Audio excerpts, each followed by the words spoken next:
Hello everyone, TLSG here, back again with another daily Marvel Snap video. So today we have the featured location, the collapsed mine, and at this location it will fill with rocks. You can skip a turn to destroy those rocks. And so the keyword there is destroy. That should mean that your death, if both sides clear their rocks, is going to immediately cost 1. I don't have death listed in any of these decks because sometimes it feels like the featured locations do not appear that often. But if you're seeing the collapse mine frequently enough, I would say tech death into any deck that you're running today, because after both sets of rocks are destroyed, it's basically going to be free. But today we're going to be covering my top 5 decks and techs outside of death to run while this location is featured. So starting off, since we already touched on it, death. Death is going to get reduced by 1 for every single one of the rocks that are destroyed, and so right off the bat, you have a 1 cost death as long as the location showed up.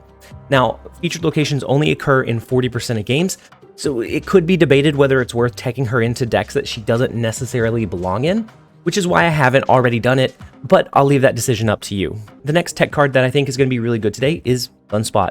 Sunspot is going to be able to absorb additional energy, and that allows you to take less of a hit whenever you do skip your turn. But you can always go with the Patriot route. You can go with Patriot, and then if you end up skipping, that's fine. You can flood it with like an Ultron. But if you don't, then you can just buff up your rocks and keep them there.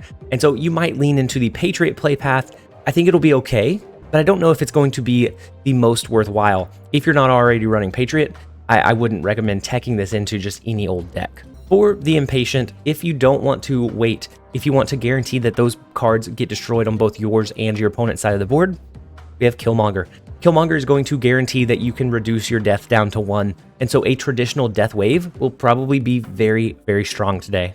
And then we have the Infinaut. The Infinaut naturally wants you to skip on turn 5 into turn 6, and so he works perfectly. If you haven't cleared it before then you can play your Infinaut there while your Sunspot absorbed energy in one of the other locations. And then finally we have She-Hulk. She-Hulk creates a lot of really cool combos that make you want to skip your turn. So whether it be the double down She-Hulk, where you have 2 She-Hulks that you then skip on 5 into playing them both on turn 6, whether it be the Shuri ramp version, where you use Shuri, you skip on turn 5, and then you can drop both She-Hulk and Taskmaster on turn 6 for a combined 40 power for a turn 6 play.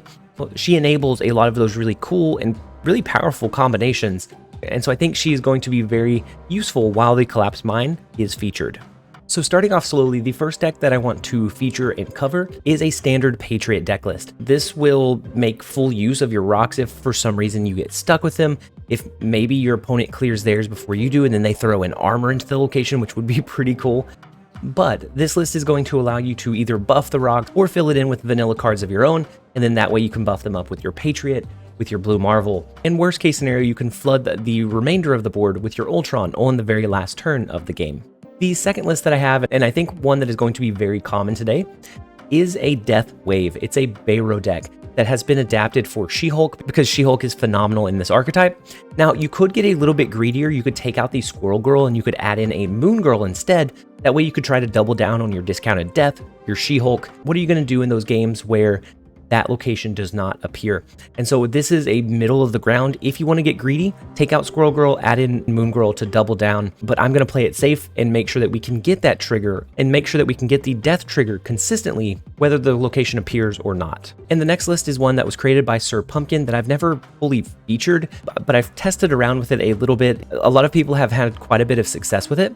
It is a She-Hulk Infinaut deck. Now, the idea behind this list is that you can either extend the game with magic, you can skip on turn 6 to then drop your She-Hulk and your Infinaut, maybe 2 She-Hulks and an Infinaut onto the board, or you can use Psylocke on 4 to skip on turn 5. That way you have a free She-Hulk plus your Infinaut, all the while hopefully you have your Sunspot on the board absorbing some of this extra energy. You have Moon Girl to double down on some of those cards, and it's a pretty straightforward, very powerful deck that I think will shine pretty well today. And the further we get, the more expensive the decks become. Next up we have a Shuri She-Hulk deck. Now this list is pretty fun. It can push some insane power potential. You can either do Wong on 4, into Shuri on 5, into an Odin and a Wasp on 6 to push a pretty big powered Wasp. It's a 32 power Odin and a 16 power Wasp, unless you had Forge in your Wong lane that you played on turns 2 or 3, and then it's a much bigger Wasp, and it can create some really kind of crazy play lines, but it is very susceptible to arrow plays on the last turn. But I think because you naturally want to skip some of your earlier turns with this list, I think it's going to be a great one to run today. And so I think you should definitely check it out if you have the cards needed to try it.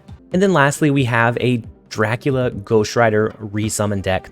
Now this list wants to run your Zabu, and then you just flood a lot of your 4 cost cards onto the board. Now, if the location turns up on turns 1 or 2, you will typically be skipping those turns anyways. If it turns up on turn 3, you have a decision to make. You either play out normally in the 2 lanes that you have, and then you skip on turn 5 into a turn 6 Infinaut, or do you just find a slower pacing turn to be able to skip? But this list has served me pretty decently on my climb to 125 this season, and I think it's just a generally pretty powerful deck. It's not going to win every matchup, but it is going to be able to put you in a position to win a lot of them. But those are my top decks and techs to try out while this location is featured. What are you seeing on the ladder? What combination do you think is going to work incredibly well? Something that I thought of while I was recording this video is skipping as soon as that location comes up before your opponent can, and then dropping armor onto their rocks so that they can't destroy it is going to be so juicy. Is there any other combos or decks that would be good to run with this location? If so, let me know in the comment section down below. And as always, this has been TLSG. Later, guys.